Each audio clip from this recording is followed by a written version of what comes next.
My name is John Ross with Finance on a Budget. In this video, I want to talk to you about how debt starts innocently enough, but soon you're wondering if you should pay the debt collector or not. I'll talk to you about how debt collectors will bring on the pain if you don't know how to deal with them. If you're in a bad situation right now, then this video will provide you some options and prevent you from doing real damage to your finances and your credit report. For us, somewhere between the ages of 18 and 27, my wife and I managed to accumulate $82,000 in debt. To this day, I can't believe how much debt we had accumulated, and by such a young age. But remember, when we moved out on our own, we didn't even own a spatula. I had to buy my own garbage cans and everything else that we simply didn't have. Eventually, we filed for bankruptcy and were debt-free. But several years later, we were back filing bankruptcy again, this time trying to protect ourselves from all those corrupt bank loans on multiple properties back in 2010. Once again, we were finally free and vowed never to run up debt like that again. But then 2 years later, it all started up again when we needed to buy this and then we needed to get that. But it was okay because I was making more money than I had in years. Right up until the point that I wasn't making that money anymore. All we did for the third time now was dig ourselves into another $52,000 hole. Now that I couldn't pay those credit cards back anymore, it was a constant bounce fees and late fees. I couldn't even pay the rent on time. Since we're already screwed, let's just buy some fun stuff and wait for the end to come crashing down around us. This is when the debt collectors start calling and the letters start arriving. After a while, everyone you ever put onto an application as a reference starts getting calls as well. This is when all that pressure starts to build and your life feels like it's over. Somewhere between being stupid and being taken advantage of, we kept digging ourselves back into debt. This was 2 years ago. I still have more of my story to tell you and how my family turned the whole situation around. But first, it would be great if you gave this video a like, subscribe, and ring that notification bell. Secured debt versus unsecured debt. While there is a big difference between secured debt and unsecured debt, in either case, the end results are particularly nasty. Unsecured debt is the most common. This is when the bank will give you a credit card with a preset limit or a personal loan with a flat fee every month. If you were to stop paying it back, the creditor has to file the charges with the court before they can directly withdraw any money from your wages or withdraw money directly from your bank account. By contrast, secured debt provides creditors special rights, such as mortgages and car loans, to collect stuff that you've pledged as collateral in exchange for the loan. Not paying back what you owe means that the lender can simply take property back via repossession or foreclosure. No need to necessarily go through the courts. So, too many times in my life, they've come for my car in the middle of the night. I own my car free and clear now, but I still get paranoid whenever I see a tow truck. In fact, I actually get a mini panic attack whenever I see a water truck or an electric truck because I think they want to shut off my water or my electricity because I didn't have enough money to pay the bill in full. And don't even get me started how many times we woke up to 50-degree house because we ran out of oil. When you don't have enough money for everything, eventually it all starts to fall apart. As for government debt, this includes taxes, domestic support, and student loans. They're unsecured as well, but the government can still take tax refunds, Social Security, and wages from you, direct from your pay, without the need for a lawsuit. So if you don't work something out with them, they can just start taking money right out of your paycheck. What are my options when dealing with debt collectors? You basically have three options. The first option is to do nothing ever. This is just stupid. Eventually, you will have 10 companies sue you and garnish your wages, taking your money right out of your paycheck, usually at the rate of $25 per week per debt. You're just going to be back in the same situation again and not being able to afford it. Oh, and they'll also tank your credit so that you'll have 550 scores for the rest of your days. So this really leaves you with just two options: pay it back or file for bankruptcy. When I wasn't able to pay my debt back, it took creditors another 11 months of calls, letters, and selling of my loan back and forth before they finally got around to actually suing me. Over the following year, 7 credit cards sued me for a total of $12,260.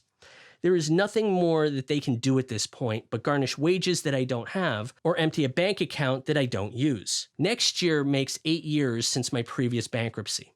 Once I file for bankruptcy again, I will never have to deal with this type of stress anymore.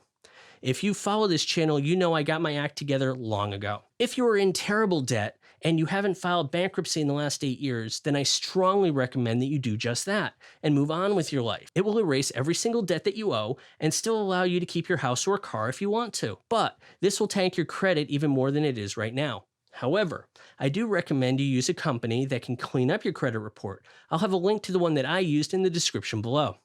In 6 months, they raised my credit score from 550 to 729. Even though I still have an actual bankruptcy still showing on there, it is the only negative left on my credit report. Can they really take all of your stuff? Debt collection agencies usually operate independently from the actual creditor, often as middlemen to collect debts that are at least 60 days past due. They're in charge of going after you in exchange for a percentage of the amount that they collect. These delinquent debts include everything from credit cards and utility debts to medical and business loans. Depending on your state, you can protect some of your assets from creditors through exemption laws.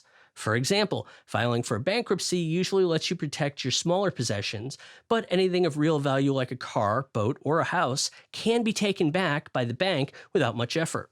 So, it's important that you know which assets are at risk and which ones are safe and sound. But even in the case of not taking back the actual item, the owner of the loan can sue you, garnish your wages, and pull any money you have right out of your bank account.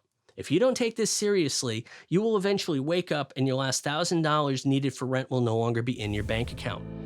What can you do if you're going to be late? Obviously, you can't really run from the law, but there are some things you can do to preempt creditors from going overboard. The moment you feel like you're having financial difficulties and the things are about to get bumpy, contact your creditor right away and let them know that the payments are going to be difficult. Simply explain your situation and give them a heads up.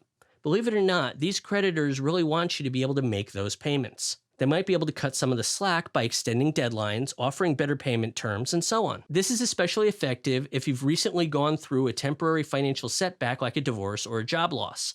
Given how things are in 2021, that should be enough to get your creditors to loosen up. To help you get back on your feet, there's a thing called the Fair Debt Collection Practices Act, which protects consumers from abusive collections. It essentially gives you the right to dispute the debts and allows you to change how collectors can reach you. You even have the right to force these collectors to leave you alone completely. Of course, working something out with the creditor is great and all, but this isn't going to stop them from making a mess of your credit report.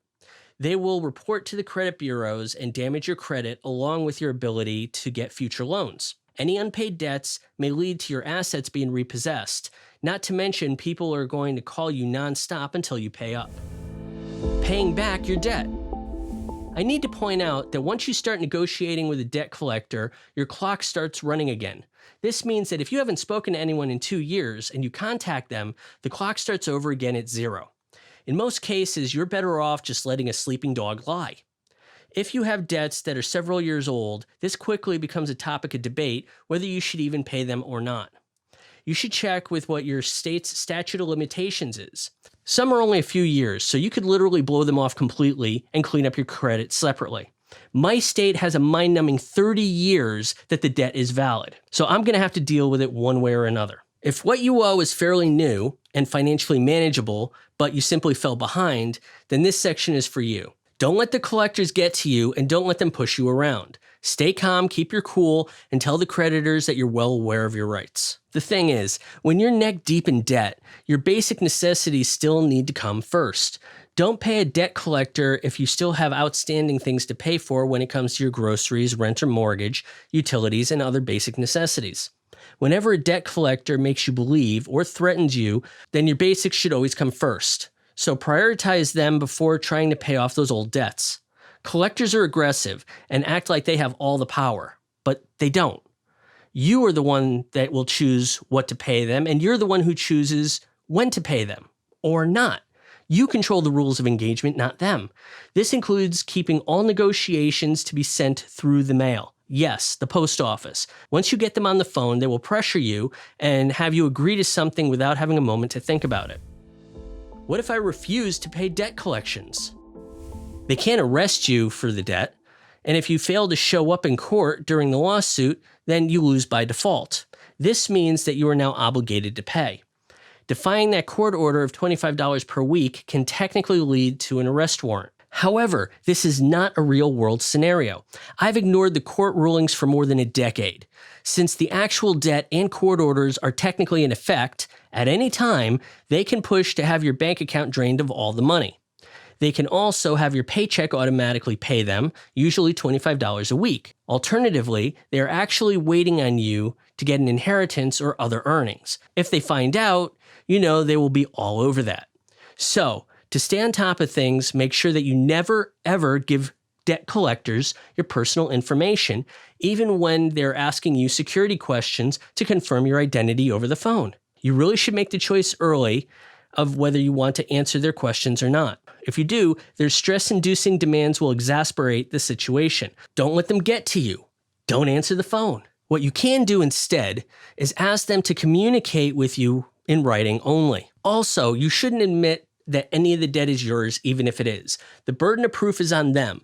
So if you give them nothing, then months and years later, they have nothing to provide the court or credit bureaus with.